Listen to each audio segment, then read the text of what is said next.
Welcome to Future Work, the podcast where we bring you practical tips and insights on the ever-evolving landscape of work. Join us as we explore the trends, innovations, and challenges shaping the way we work, today and tomorrow.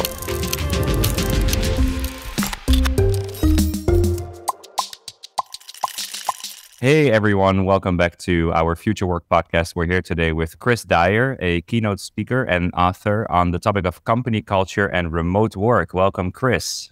Hey, thanks so much for having me. Chris, this is so great to have you here. We did a webinar sometime last year, and then since I've been following you on LinkedIn, but most importantly on TikTok. And what is your TikTok handle for people to follow along? Oh, geez. Yeah, I think it's chrisdyer.com, actually. Wonderful. And we'll definitely include it in the show notes as well. So Chris, you've been researching and writing about and speaking about the topic of company culture, the topic of remote work, the future of work generally.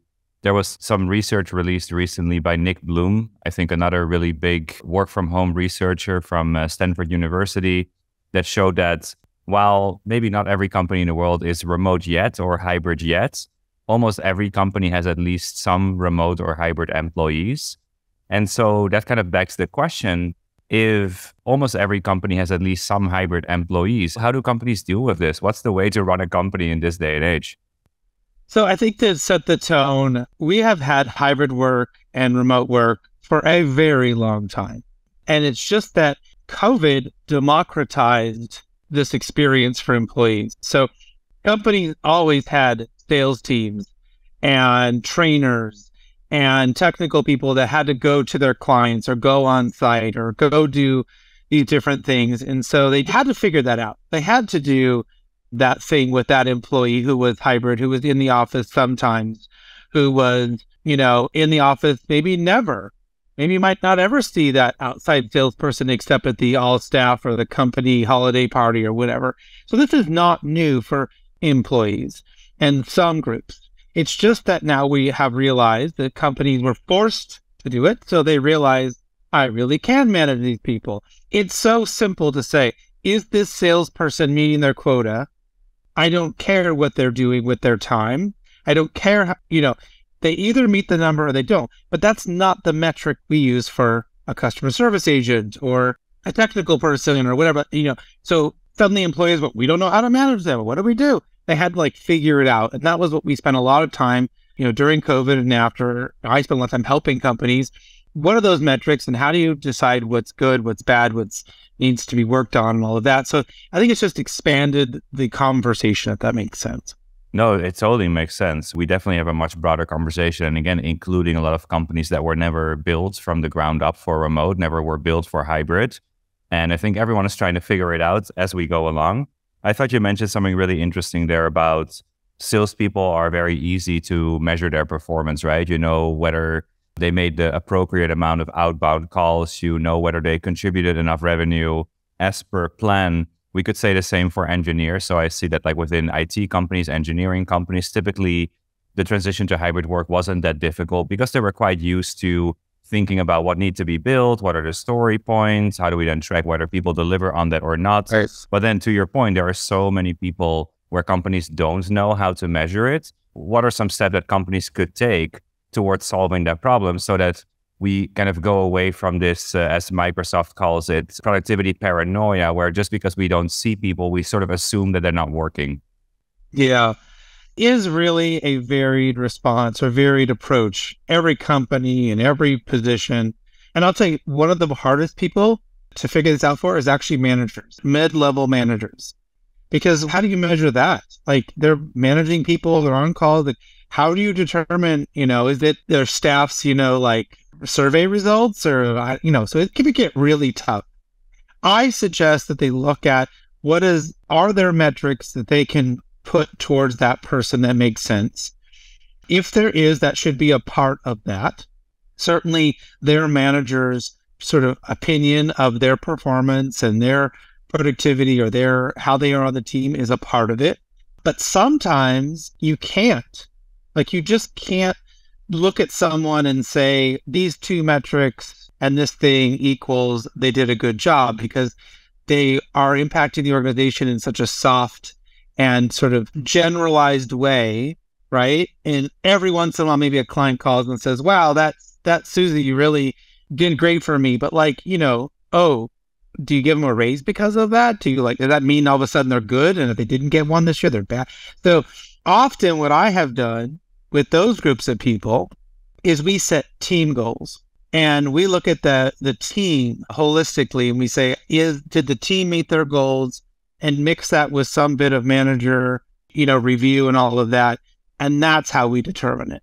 If it's too squishy, if it's too hard to say that person did these specific things, can we look at the team goals? And if the team goals are met and doing great, then we leave them alone. And if the team goals aren't being met and the team is failing, then we can get in there and start micromanaging and start picking out what's happening and really then worry about productivity. Absolutely, yeah. Now that's super interesting to think about the team as a unit and what they are supposed to deliver.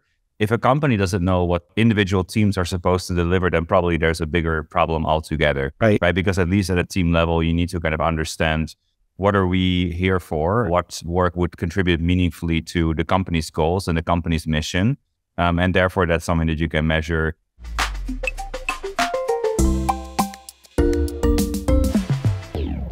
The topic of teams obviously also raises another question, which is maybe a little bit on the softer side. Maybe let's move away a little bit from the metrics. And I think another area where you're doing a lot of research, how do you build teams? And maybe linked to that, how do you maintain teams? But how do you build teams in a world where we're not sitting side by side 9 to 5, 5 days a week? That's a big challenge for a lot of companies right now.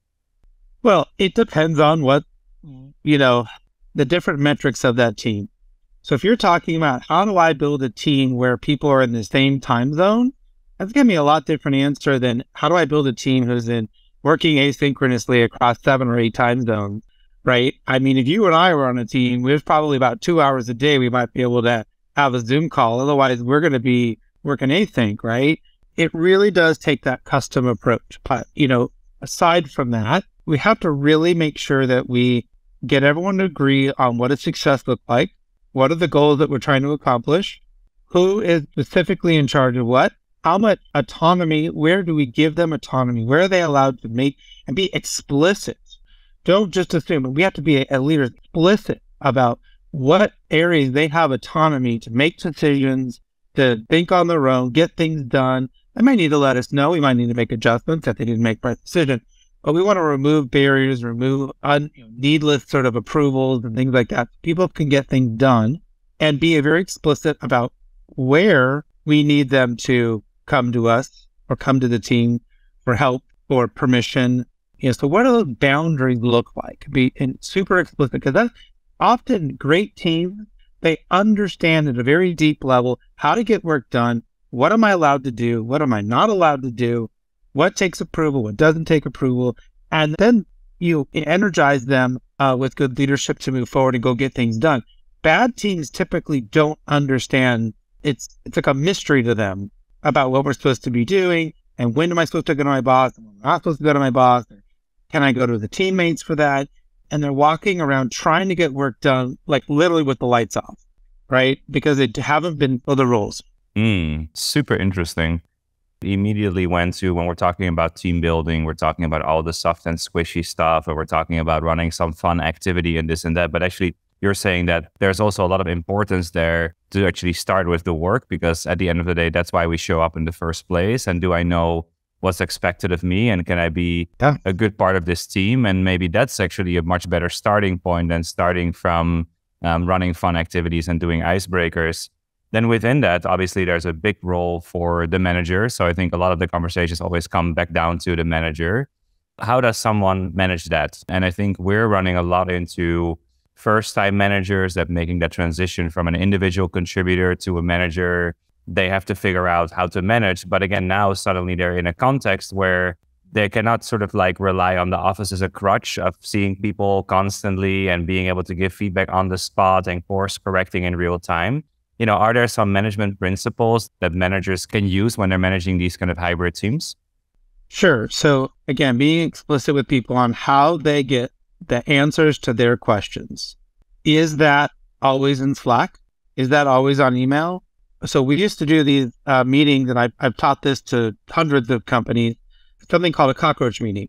And so how we explain this to the employees is if you had a cockroach in your bathroom, it's a small problem. You may not want to be the one who cleans it up, but it's a single small issue.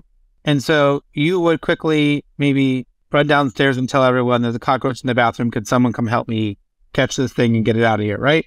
As opposed to we have this other meeting called a tiger team meeting, because imagine what happens if you had a tiger in your bathroom. That's a totally different reaction, right? So at the cockroach meeting, we told people, you are allowed to call the meeting.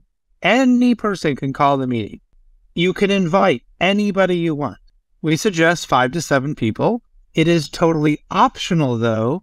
If you are invited to a cockroach meeting, it's totally optional for you to show up. So if I invite you when, it's morning time for me, but you're just sitting down for dinner with your family, you don't have to feel any pressure to show up. But maybe if you happen to be sitting on the train and you're like, oh, I could pop in this meeting for really quick, I could help this person out, you could do it, right? And the meeting is no more than 15 minutes long. We always strive for it to be less time. Our average cockroach meetings are 7 or 8 minutes. There is no how's it going, no icebreakers, no what's the weather like. It is, here's my problem. And everyone says, this is how you solve it, or this is who you need to talk to. And you go, great, thanks everyone, bye, done. Creating that empowering type of a solution allowed employees to deal with their issues, deal with their problems, and let the team help them, let the company and the team help them, and not have to wait until they get their boss on the phone, or wait until they have a weekly meeting with their team.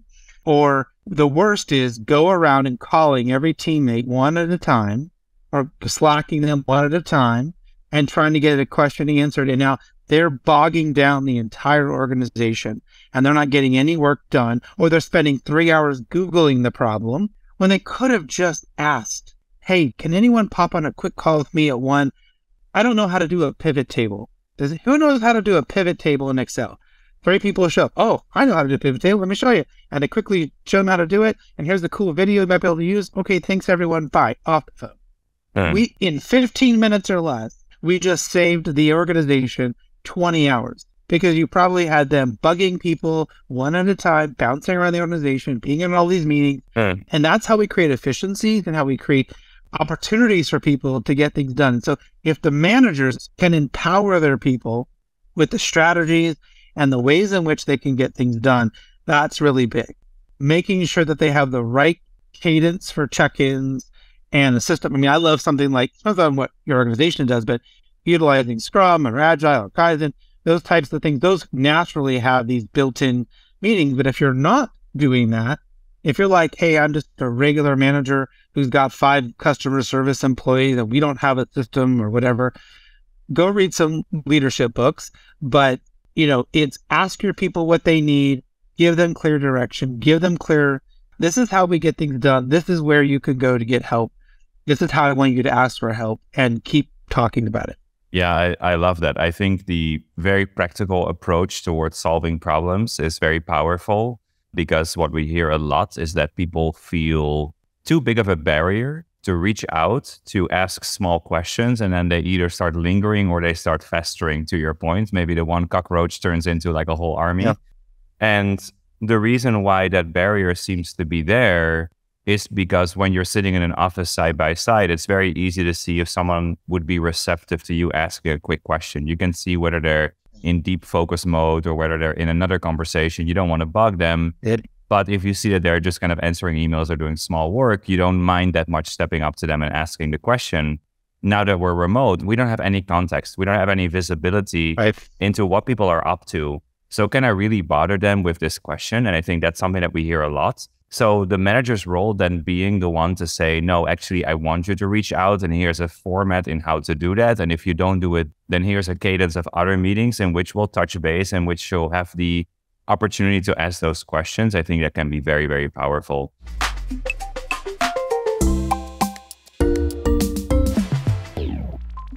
Any other tips and tricks on, I think we can learn a lot from you in terms of just practically, how to communicate better, how to collaborate better in these remote contexts? Well, a lot of times in these little questions that come up, the leader, if they hear about it, or maybe if a team member, identifies it, it's great to create a Loom or a Vidyard and do a little mini usually 99% of the time, when someone has a question and runs into a problem, it is not the first time that that's come up, and it's not the last, right? Rarely do brand new, original problems just suddenly show up. And when they do it usually lands on the manager's desk anyways. So create that content. Take that extra second right then just to go create a quick, here's how someone asked this question. Here's how you solve this problem. Here's where you go with our software. This is what you do, or you talk to IT or whatever. And the next time it comes up, someone can literally grab that link to that video, right? And go, here, this is how you do it. We don't have to meet. We don't even have to talk. I can solve your problem by doing this.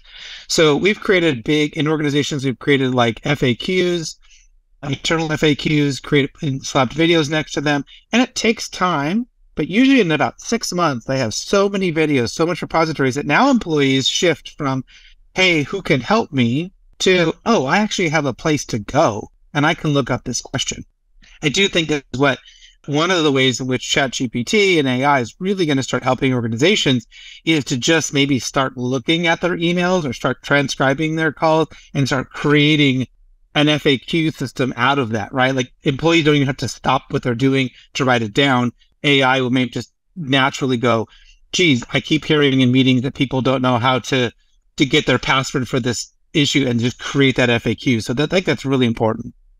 Yeah, I love that idea that this is probably happening anyway, because even if you think about a simple Slack exchange or a Teams exchange about a specific issue that someone runs into, a coworker who's been there before basically tells them, well, here's how to do it. Maybe here's a link to a resource, or here's a link to a video.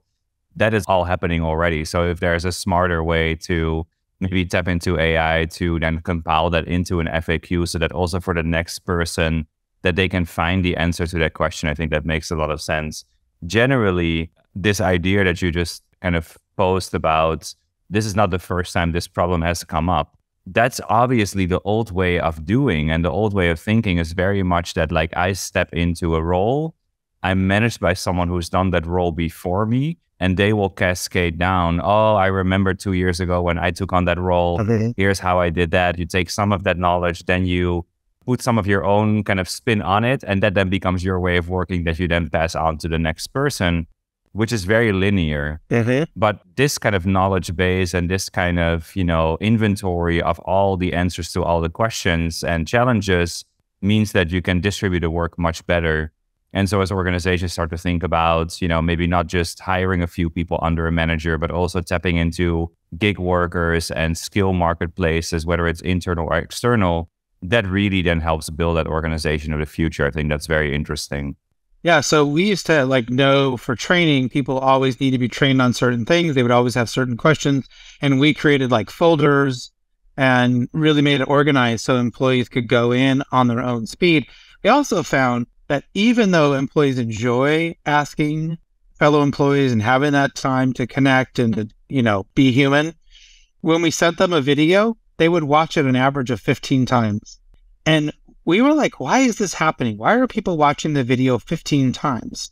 And the answer was twofold. One, they could watch it at their own speed and actually really understand. They were telling us they understood, and they didn't really understand. And so when they got the video, they could keep rewatching it, and they were like, oh, now I'm getting deep learning, deep understanding because I'm watching somebody do it. And then what would happen is a few days would go by and they would forget some of it, and they would go back and watch the video a few more times again. And it cut down on the amount of time that our key staff and our managers had to spend training new people. Because your A players tend to get called into all these trainings because they're the ones who know how to do it best. But now you're sucking all of the juice out of them for the wrong thing, because they should be doing the work, not doing all the training. And the managers get bogged down in those situations. We also created sort of an automation. We think about marketing automations for sales and things like that. We created employee automation. So when they would start on day one, we had an intro email that went out. And once we put them in that automation, it would welcome them and tell them what they should think about for today. And day two, they would get another message from their boss that was automated, right? Or from HR or whatever. And hey, here's what you should know about Slack. Day three, here's a cool thing you can do in Slack, or maybe this is what you need to know about this.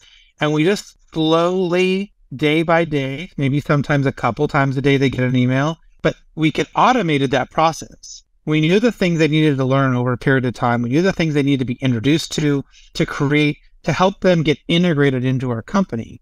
And we didn't leave it to chance, and we didn't leave it to each individual manager to do it in their, as you said, their own way. We created it the way we wanted it to be done, and we automated it so it was consistent and persistent for every employee. It makes so much sense. We were joking early on about TikTok, but when you think about especially younger generations and how they come into the workforce and their kind of organic media consuming habits, that idea of watching a video and watching it 10, 15 times is so much more natural towards how they already consume not only content, but knowledge. How they learn is through 15, 30-second little videos in which there's one little thing that you talk about, for example, company culture or 3 tips for positive leadership.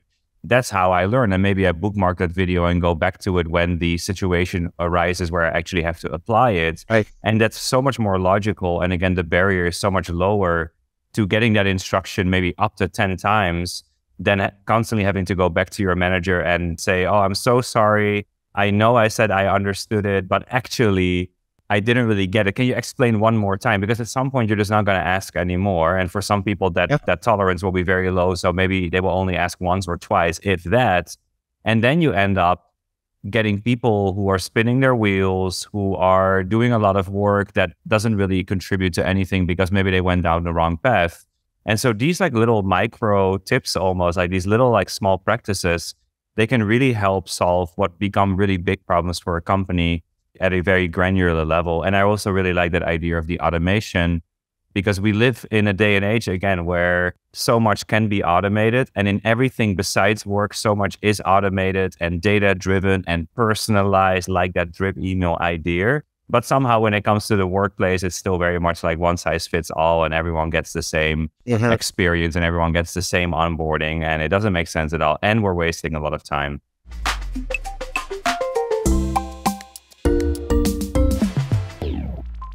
I think this was super helpful. We'll definitely put the link to all your social media accounts, your website, your books in the show notes so that people can learn from the expert.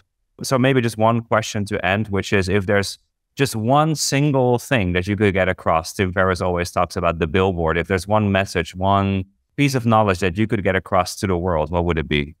Wow, one thing to get across to the world. I really wish people knew that they just have to try to be able to accomplish something. So many people will say to me, I can't believe that you've done this or that you've written this book or whatever. And I'm like, I just tried. I'm not, it wasn't because go ask my teachers. None of them would have told you I was going to be a writer, right? They would laugh at you, if you would ask them that when I was in school. That was not my jam. But I went and wrote books. So you just have to try. And taking that first step and being brave enough to be okay that you might fail and I've literally tried 1,000 things that did not work out. But for some reason, I don't have a problem trying, but I'm always fascinated by how many people around me are so afraid to just try something outside their comfort zone or outside of what is the normal thing you're supposed to do in society. Right? I'm supposed to go get a 9-to-5 job or whatever. Yeah. Just go try the thing. That's what I think. I think that world would be a lot better if a lot of people who were out there trying to do something else that makes them happy, makes them more money, helps their family, I don't know, helps society, whatever. Just to go out there and try. Beautiful, beautiful. And what is there to lose? I love that idea. Okay, everyone. So you've heard it from Chris, from the experts. Just go and try. And then hopefully you will become as successful as him one day. Thanks, Chris, so much for joining us today. And again, we'll post all the links to all your accounts in the show notes. People definitely go and check out Chris for much more advice and much more insights. And thanks for listening today. Thanks for having me.